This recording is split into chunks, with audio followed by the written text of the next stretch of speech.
श्री गणेशाय नमः। ओम नमः शिवाय। जय माता दी। नमस्कार दोस्तों आप सभी को हमारे YouTube channel Shraddha and faith में स्वागत है। दोस्तों आज है सोमवार और आज के दिन सोमवार का व्रत रखने से मनुष्य की दुख और चिंता दूर होती है एवं शरीर के रोगों से मुक्ति मिलती है। इसके अलावा इस व्रत को करने से कुंडली में चंद्र ग्रह की स्थिति मजबूत होती है। मान्यता है कि यदि कोई भी व्यक्ति पूरी श्रद्धा भाव से सभी सोमवार का व्रत करता है तो उस व्यक्ति पर भगवान शिव और पार्वती की आवश्यक कृपा होती है। सोमवार का व्रत रखने से एवं सोमवार का व्रत कथा के श्रवण से मनुष्य के दुख और चिंताएं दूर होती है और शरीर के रोगों से मुक्ति मिलती है। इसके अलावा इस व्रत को करने से कुंडली में चंद्र ग्रह की स्थिति मजबूत होती है। कुंवारी लड़कियों द्वारा इस व्रत को करने से उनको मनोवांछित जीवन साथी मिलता है। वही सुहागन महिलाओं का सौभाग्य अखंड रहता है और घर में सुख शांति बनी रहती है। तो चलिए दोस्तों, आज के पावन दिन पर हम श्रवण करें सोमवार व्रत कथा। दोस्तों देवों के देव महादेव बहुत ही भोले माने जाते हैं, इसीलिए उनका एक नाम भोलेनाथ भी है। पौराणिक मान्यता के अनुसार भगवान शंकर को प्रसन्न करने के लिए किसी भी तरह के खास विशेष पूजन की आवश्यकता नहीं होती, क्योंकि कहा जाता है कि वह तो भोले हैं और भक्त की मन से की गई क्षणिक मात्र की भक्ति से ही वह प्रसन्न हो जाते हैं। दोस्तों अगर आप भी शिव की भक्ति और कृपा पाने के लिए सोमवार का व्रत करते हैं तो इस कथा से भोलेनाथ को प्रसन्न कर सकते हैं।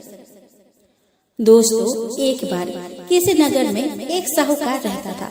उसके घर में धन की कोई कमी नहीं थी, लेकिन कोई संतान न होने के कारण वह बहुत दुखी था। संतान की प्राप्ति के लिए वह हर सोमवार को व्रत रखता था और पूरी श्रद्धा के साथ शिव मंदिर जाकर भगवान शिव और माता पार्वती की पूजा करता था। उसकी भक्ति देखकर एक दिन माँ पार्वती प्रसन्न होकर भगवान शिव से साहूकार की मनोकामना पूर्ण करने का निवेदन किया।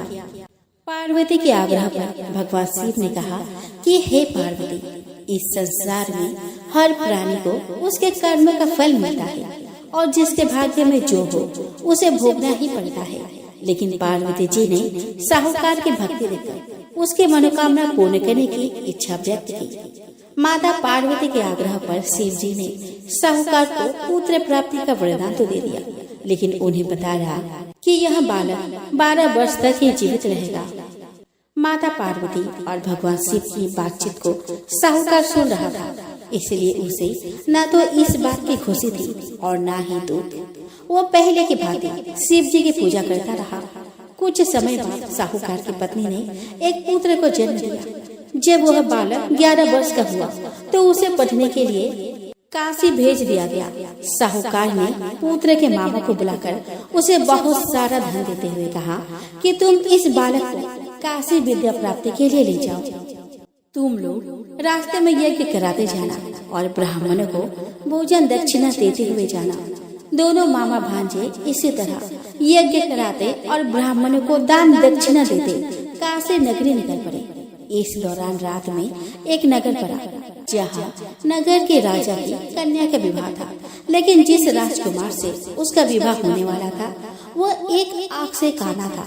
राजकुमार के पिता ने अपने पुत्र की काना होने की बात छुपाने के लिए सोचा कि क्यों ना उसने साहूकार के पुत्र को दूल्हा बनाकर राजकुमारी से विवाह करा दूं।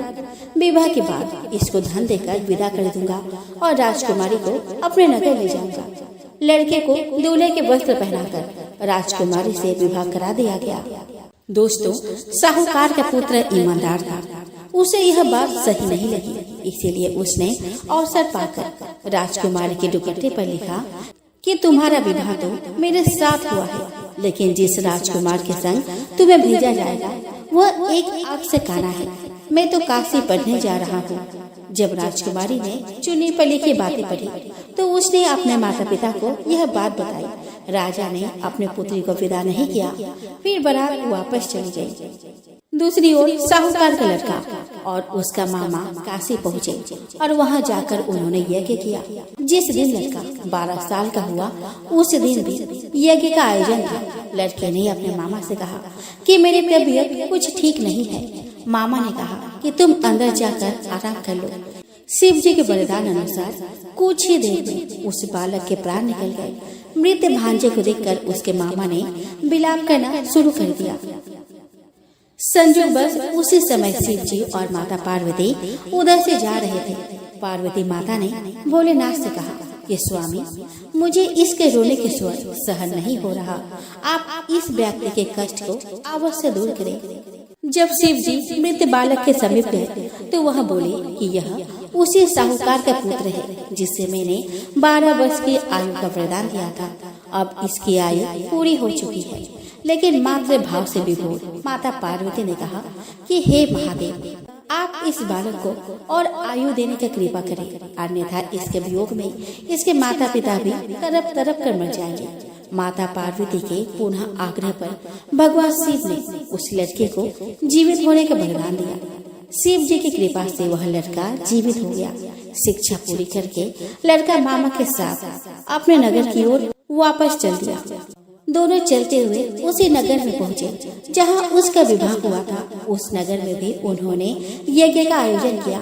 उस लड़के के ससुर ने उसे पहचान लिया और महल में ले जाकर उसकी खातिरदारी की और अपनी पुत्री को विदा किया।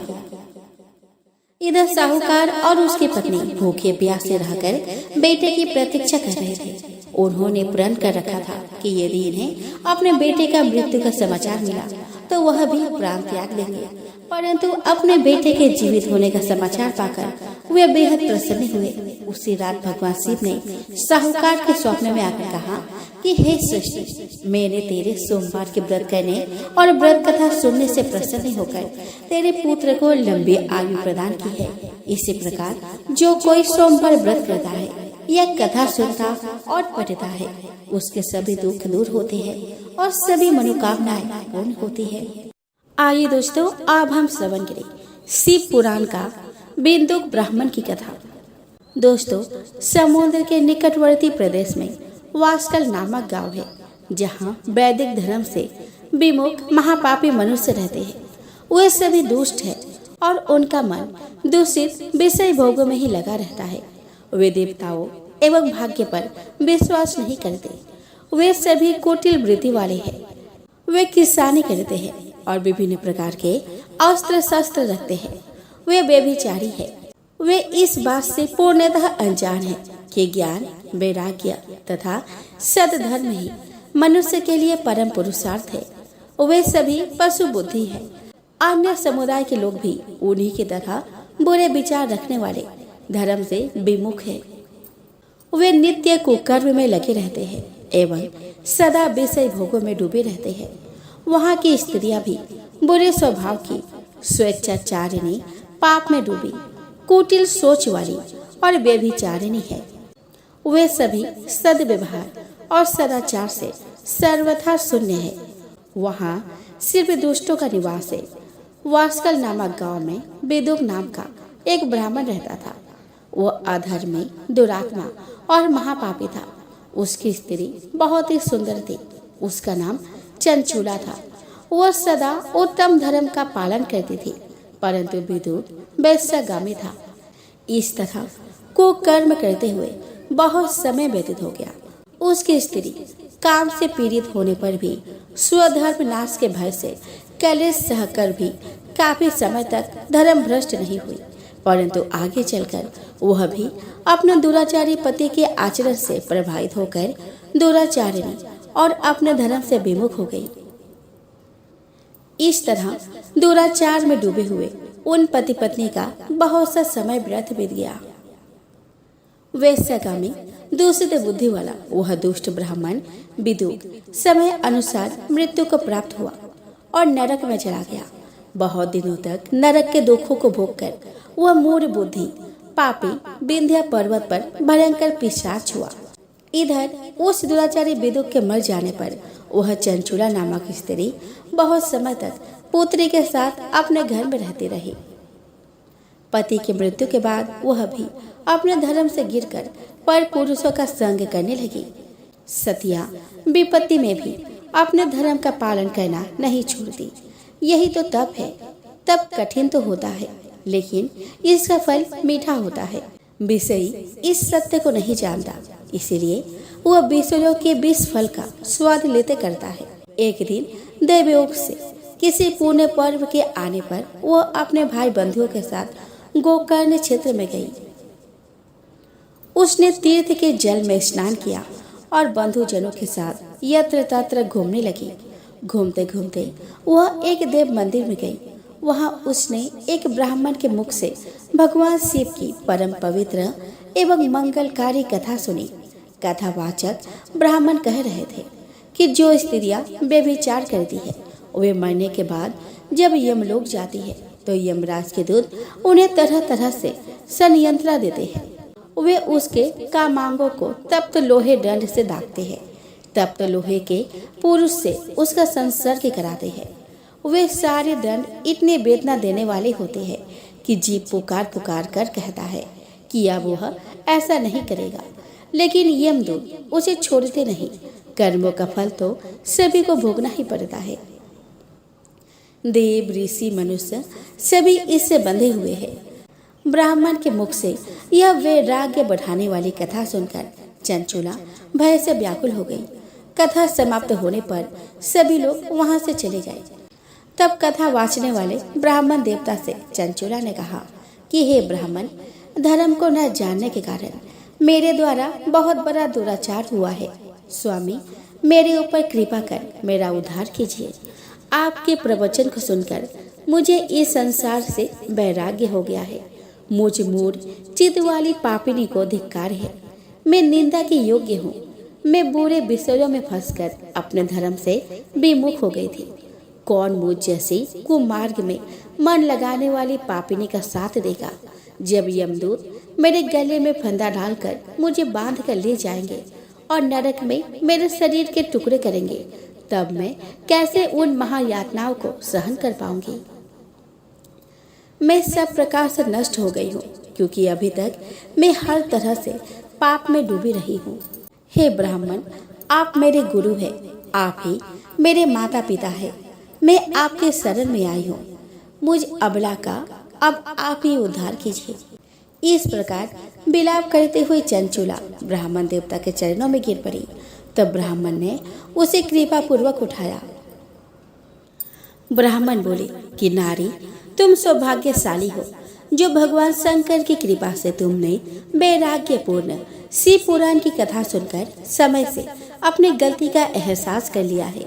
तुम डरो मत और भगवान शिव के शरण में जाओ। उनकी परम कृपा से तुम्हारे सभी पाप नष्ट हो जाएंगे। मैं तुम्हें भगवान शिव की कथा सहित वह मार्ग बताऊंगा जिसके द्वारा तुम्हें सुख देने वाली उत्तम गति प्राप्त होगी। शिव कथा सुनने से तुम्हारी बुद्धि शुद्ध हो गई है और तुम्हें पश्चाताप हुआ है तथा मन में वैराग्य उत्पन्न हुआ है। पश्चाताप ही पाप करने वाले पापियों के लिए सबसे बड़ा प्रायश्चित है। पश्चाताप ही पापों का शोधक है। इससे ही पापों की शुद्धि होती है। सत्पुरुषों के अनुसार पापों की शुद्धि के लिए प्रायश्चित पश्चाताप से ही संपन्न होता है।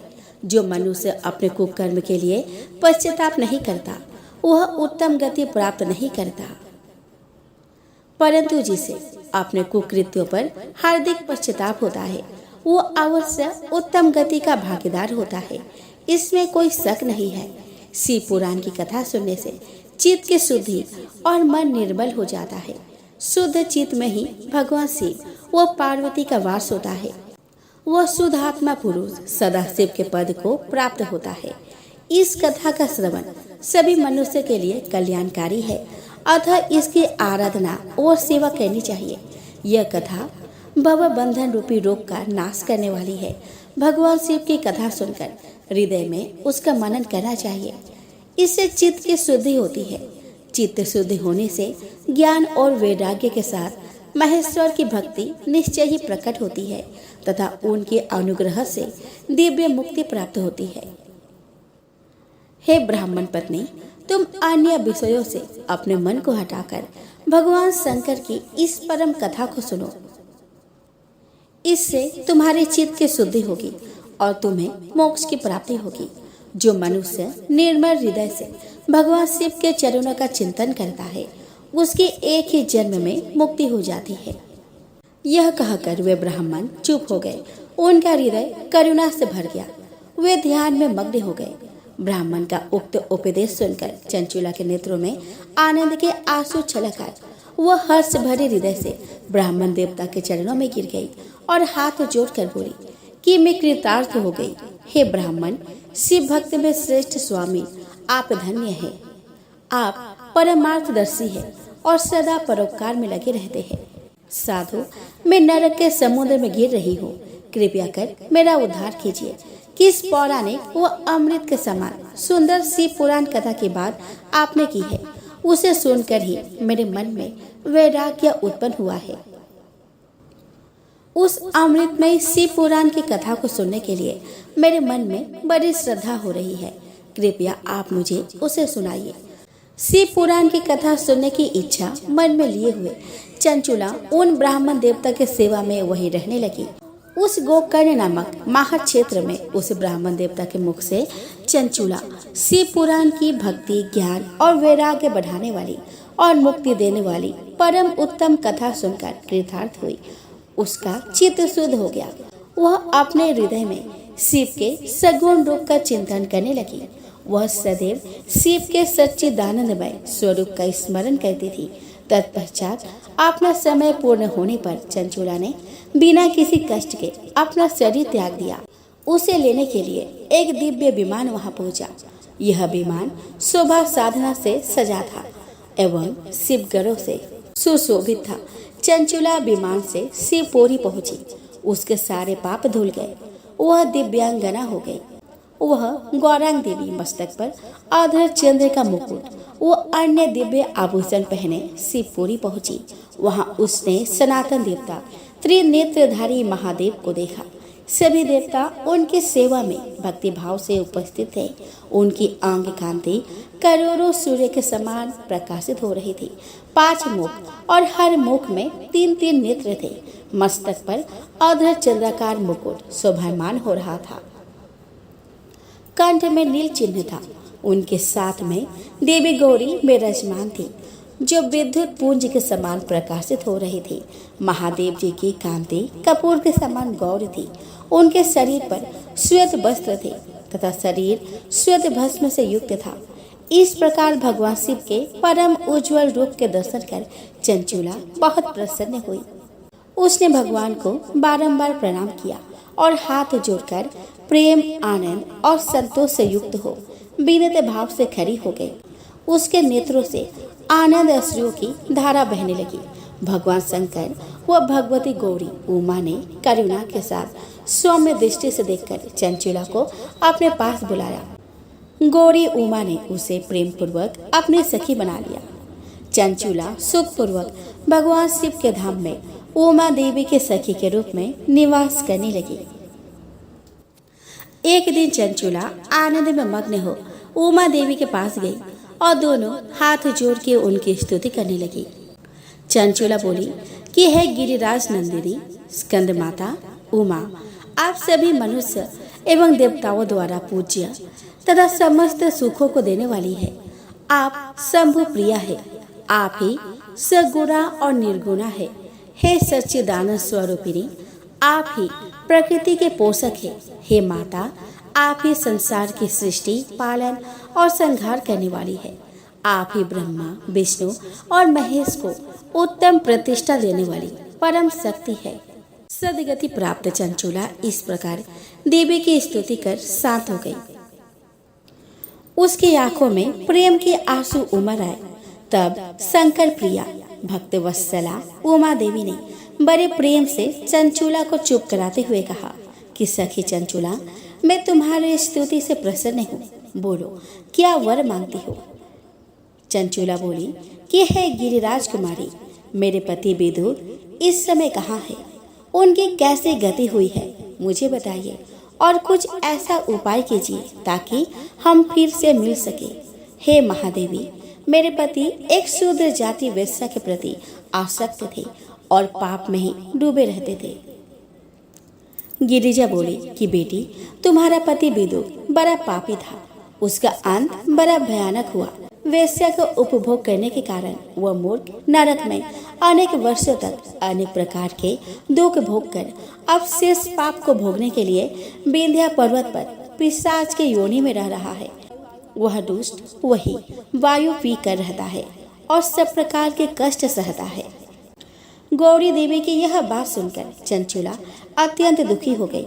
फिर मन को किसी तरह स्थिर करती हुई दुखी हृदय से माँ गौरी से उसने एक बार फिर पूछा कि हे महादेवी, मुझ पर कृपा कीजिए और मेरे पापी पति का अब उद्धार कर दीजिए। कृपया करके वह उपाय बताए जिससे मेरे पति को उत्तम गति प्राप्त हो सके। गौरी देवी ने कहा कि यदि तुम्हारा पति विदुर शिव पुराण की पुण्यमय उत्तम कथा सुने तो वह इस दुर्गति को पार करके उत्तम गति का भागी हो सकता है। अमृत के समान मधुर गौरी देवी का यह वचन सुनकर चंचुला ने दोनों हाथ जोड़कर मस्तक झुकाकर उन्हें बारंबार प्रणाम किया तथा प्रार्थना की कि मेरे पति को शिव पुराण सुनाने की व्यवस्था कीजिए। ब्राह्मण पत्नी चंचुला के बार बार प्रार्थना करने पर शिव प्रिया गौरी देवी ने भगवान शिव के महिमा का गान करने वाले गंधर्वराज तुम्बुरो को बुलाकर कहा कि तुम्बुरो, तुम्हारी भगवान शिव में प्रीति है। तुम मेरे मन की सभी बातें जानकर मेरे कार्य को सिद्ध करते हो। तुम मेरी इस सखी के साथ विंध्या पर जाओ। वहाँ एक महाघोर और भयंकर पिशाच रहता है। पूर्व जन्म में वह पिशाच बिंदुक नामक ब्राह्मण मेरी इस सखी चंचुला का पति था। वह वेश्यागामी था। उसने स्नान संध्या आदि नित्य कर्म छोड़ दिए। क्रोध के कारण उसकी बुद्धि भ्रष्ट हो गई। दुर्जनों से उसकी मित्रता और सज्जनों से द्वेष बढ़ गया था। वह अस्त्र शस्त्र से हिंसा करता, लोगों को सताता और उनके घरों में आग लगा देता था। चांडालों से दोस्ती करता। वह रोज वेश्या के पास जाता था। पत्नी को त्याग कर दुष्ट लोगों से दोस्ती कर उन्हीं के संपर्क में रहता था। वह मृत्यु तक दुराचार में फंसा रहा। मृत्यु के बाद उसे पापियों के भोग स्थान यमपुर ले जाया गया। वहाँ घोर नरकों को सहकर इस समय वह विंध्या पर्वत पर पिशाच बनकर रह रहा है। वह पापों का फल भोग रहा है। तुम उसके सामने परम पुण्यमय पापों का नाश करने वाली शिव पुराण की दिव्य कथा का प्रवचन करो। इस कथा को सुनने से उसका हृदय सभी पापों से मुक्त होकर शुद्ध हो जाएगा और वह प्रेत योनि से मुक्त हो जाएगा। दुर्ग से मुक्त होने पर उस विदुक नामक पिशाच को विमान पर बैठाकर तुम भगवान शिव के पास ले आना। माँ उमा का आदेश पाकर गंधर्वराज तुम्बुरो प्रसन्नता पूर्वक अपने भाग्य की सराहना करते हुए चंचुला को साथ लेकर विमान से पिशाच के निवास स्थान विंध्या पर्वत गया। वहां पहुंचकर उसने उस विकराल आकृति वाले पिशाच को देखा। उसका शरीर विशाल था। उसकी टोढ़ी बड़ी थी। वो कभी हंसता, कभी रोता और कभी उछलता था। महाबली तुम्बुरो ने विदुक नामक पिशाच को पासों में बांध लिया और उसके पश्चात तुम्बुरो ने शिव पुराण की कथा बाँचने के लिए स्थान तलाश कर मंडप की रचना की। शीघ्र ही इस बात का पता लोगों को चल गया कि एक पिशाच के उद्धार हेतु देवी पार्वती की आज्ञा से तुम्बुरो शिव पुराण की अमृत कथा सुनाने विंध्या पर्वत पर आ रहा है। उस कथा को सुनने के लोभ से बहुत से देवर्षि वहां पहुंच गए। सभी को आदर पूर्वक स्थान दिया गया। पिशाच विदुक को उपासों से बांधकर आसन पर बिठाया गया और तब तुम्बुरो ने परम उत्तम शिव पुराण की अमृत कथा का गान शुरू किया। उसने पहली वेदेश्वर संहिता से लेकर 7वीं वायु संहिता तक शिव पुराण की कथा का स्पष्ट वर्णन किया। 7 संहिताओं सहित शिव पुराण को सुनकर सभी श्रोता कृतार्थ हो गए। परम पुण्यमय शिव पुराण को सुनकर पिशाच सभी पापों से मुक्त हो गया और उसने पिशाच शरीर को त्याग कर दिया। शीघ्र ही उसका रूप दिव्य हो गया। उसका शरीर गौर वर्ण का हो गया। शरीर पर श्वेत वस्त्र और पुरुषों के आभूषण आ गए। इस प्रकार दिव्य देहधारी होकर विदुर अपने पत्नी चंचुला के साथ स्वयं भी भगवान शिव का गुणगान करने लगा। उसे इस दिव्य रूप में देखकर सभी को बहुत आश्चर्य हुआ। उसका मन परम आनंद से परिपूर्ण हो गया। सभी भगवान महेश्वर के अद्भुत चरित्र को सुनकर कृतार्थ हो गए। उनका यशोगान करते हुए अपने अपने धाम को चले गए। विदुर अपने पत्नी चंचुला के साथ विमान में बैठकर शिवपुरी की ओर चल दिया। महेश्वर के गुणों का गान करता हुआ विदुर अपनी पत्नी चंचुला और तुम्बरों के साथ शीघ्र ही शिवधाम पहुंच गया। भगवान शिव और देवी पार्वती ने उसे अपना पार्षद बना लिया। दोनों पति पत्नी सुखपूर्वक भगवान महेश्वर एवं देवी गौरी के श्री चरणों में अविचल निवास पाकर धन्य हो गए। आइए दोस्तों, अब हम श्रवण करें एक भील की शिव भक्ति की कथा। दोस्तों, सिंह केतु पांचाल देश का एक राजा था। राजा बहुत बड़ा शिव भक्त था। शिव आराधना और शिकार उसके दो चीजें बहुत प्यारी थी। वो शिकार खेलने रोज जंगल जाता था। एक दिन घने जंगल में उसे एक ध्वस्त मंदिर दिखाई दिया। राजा शिकार के धुन में आगे बढ़ गया, पर उसका सेवक जिसका नाम भील था, उसने ध्यान से देखा तो वह शिव मंदिर था, जिसके भीतर लताएं और पत्थरों में एक शिवलिंग था। भील का नाम था चंद। सिंह केतु के सानिध्य और उसके राज्य में रहने से वह भी धार्मिक प्रवृत्ति का हो गया था। चबूतरे पर स्थापित शिवलिंग, जो कि अपने जलहरी से लगभग अलग ही हो गया था, वह उसे उखाड़ लाया। चंद ने राजा से कहा कि महाराज, यह निर्जन में पड़ा था, आप आज्ञा दे तो इसे मैं रख लूं, पर कृपया कर पूजन विधि भी बता दे ताकि मैं रोज इसकी पूजा कर पुण्य कमा सकूं। राजा ने कहा कि इसे रोज नहलाकर इसको फूल बेल पत्तियों से सजाना, अक्षत फल मीठा चढ़ाना, जय भोले शंकर बोलकर पूजा करना और उसके बाद इसे धूप दीप दिखाना। राजा ने कुछ मजाक में कहा कि इस शिवलिंग को चीता भस्म जरूर चढ़ाना और वो भस्म ताजी चीता राख की ही हो, फिर भोग लगाना।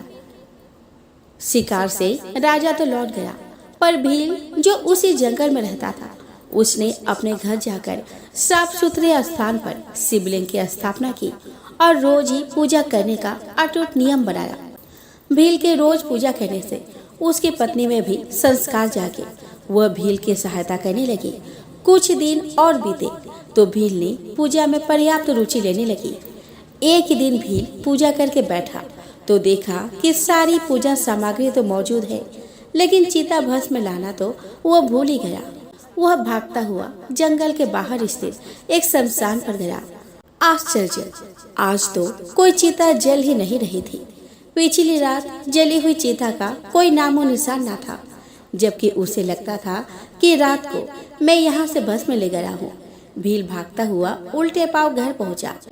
भस्म की डिब्बिया उल्टाई पलटाई, पर भस्म तनिक भी ना थी। चिंता और निराशा में उसने अपने भिल्ली को पुकारा, जिसने सारी तैयारी की थी।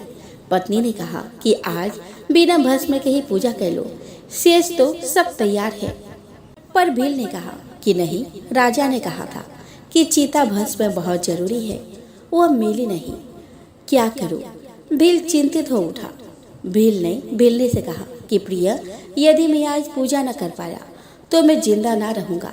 मेरा मन बड़ा ही दुखी है और चिंतित है। भिल्ली ने भील को इस तरह चिंतित देखकर एक उपाय सुझाया। भिल्ली बोली कि यह घर पुराना हो चुका है, मैं इसमें आग लगाकर इसमें घुस जाती हूँ। आपकी पूजा के लिए मेरे जल जाने के बाद बहुत सारी भस्म बन जाएगी। मेरी भस्म का पूजा में इस्तेमाल कर लेना। भील ना माना। बहुत विवाद हुआ। भिल्ली ने कहा कि मैं अपने पति देव और देवों के देव महादेव के काम आने के इस शुभ अवसर को ना छोड़ूंगी। भिल्ली के जीत पर भील मान गया। भिल्ली ने स्नान किया, घर में आग लगाई और घर के 3 बार परिक्रमा की। भगवान का ध्यान किया और भोलेनाथ का नाम लेकर जलते घर में घुस गई। ज्यादा समय न बीता कि शिव भक्ति में लीन वह भीलनी जलकर भस्म हो गई। भील ने भस्म उठाई, भली भांति भगवान भूतनाथ का पूजन किया। शिव भक्ति में घर सहित घरवाली खो देने का कोई दुख तो भील के मन में था नहीं। सो पूजा के बाद बड़े उत्साह से उसने भीलनी को प्रसाद लेने के लिए आवाज दी। क्षण के भीतर ही उसकी पत्नी समीप बने घर में आती दिखी। जब वह पास आई तो भील को उसको और अपने घर के जलने का ख्याल आया। उसने पूछा कि यह कैसे हुआ, तुम कैसे आई, यह घर कैसे वापस बन गया। बिल्ली ने सारी कथा कह सुनाई। जब धधकती आग में घुसी तो लगा कि जल में घुसती जा रही हूँ और मुझे नींद आ रही है। जगने पर देखा कि मैं घर में ही हूँ और आप प्रसाद के लिए आवाज लगा रहे हैं। वे यह सब बात कर ही रहे थे कि अचानक आकाश से एक विमान वहां उतरा और उसमें भगवान के 4 गण थे। उन्होंने अपने हाथों से उठाकर उन्हें विमान में बैठा लिया। गणों का हाथ लगते ही दोनों के शरीर दिव्य हो गए। दोनों ने शिव महिमा का गुणगान किया और फिर वे अत्यंत श्रद्धा युक्त भगवान की आराधना का फल भोगने शिव लोक चले गए।